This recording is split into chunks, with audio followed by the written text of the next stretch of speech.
Today on the galley, coconut red chili shrimp with the mango cocktail sauce. So for this beautiful new recipe, I've been just making up appetizer recipes today, and this one I think is going to be really good. Now I'm going to tell you, I pulled the wrong bag of shrimp out of the freezer. I would do 15-20 or 20-25 shrimp for this. These are more like 40s that I accidentally pulled out of the freezer, but once they were thawed, well, we're just going to use them. I would normally use these for like a one pan dish or a pasta dish.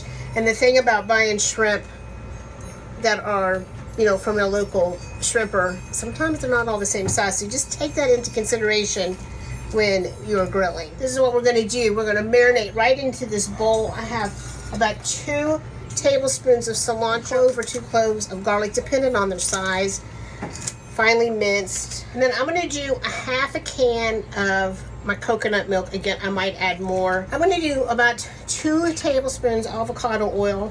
This is going to be put on the grill, so we're going to need some oil in there. I'm going to do a tablespoon of honey. I'm going to go with gochujang because I have some, but sambal, your favorite hot sauce, chili paste, garlic chili paste. I'm going to go with my gochujang today. And I'm going to do a good 2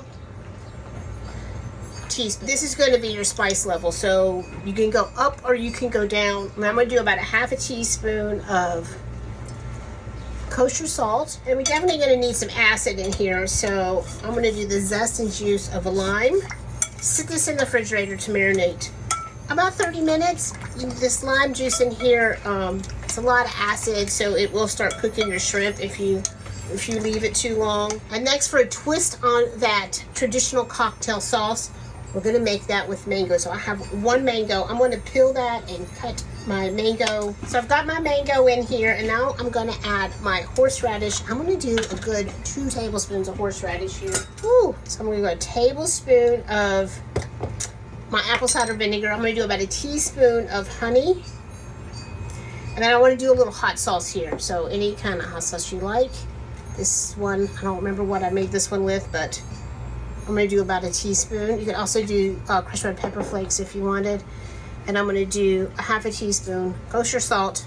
And we're going to give this a whirl. Let's give it a taste. I'm almost out of tasting spoons today. Had a little coconut milk if you wanted to thin it out. Or just for the flavor you could add. I think I want a little more kick. I think I'm going to go with a little hot sauce. I think the horseradish part is perfect. Just a little more heat, and then I think we're going to be perfect. I think that's going to be really good with that shrimp. All right, so it's time to grill our shrimp. I've got my grill on about 350 degrees, and I just wanted to show you, especially because these are smaller shrimp, you can do them on like a grill pan like this, so you don't have to worry about them falling through. You can do them all on a skewer, and then that's an easy way to do it and a quick way to do it, so you can just flip all at one time. Or you can just go ahead and lay them on the grill, depending on the size of your grates.